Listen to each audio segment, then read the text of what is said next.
Kalajoen Rautionkylällä 5 vuotta sitten riehunut laaja metsäpalo jätti laajat jäljet. Palo johti pelastustoiminnan kehittämiseen, sillä se paljasti puutteita muun muassa resursseissa ja johtamisessa. Myös sammutushenkilöstön varusteita on muutettu maastopalotehtäviin paremmin soveltuviksi. Metsäpaloalueesta on tullut myös yllättäen suosittu matkailukohde ja lisäksi nykyisin osinsuojelun alueen luontoarvot ovat entistä paremmat.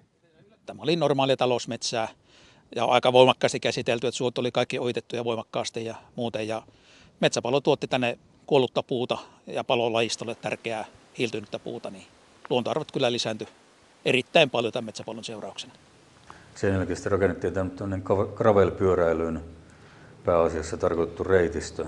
Siinä on noin 50 kilometriä. Sitten myös tänne paloalueellehan on paljon näitä turisteja tullut ja muun muassa bussilla kyytiläisiä on myös tällä paloalueella käynyt katsomassa, miten se on muuttunut tässä viime vuoden aikana.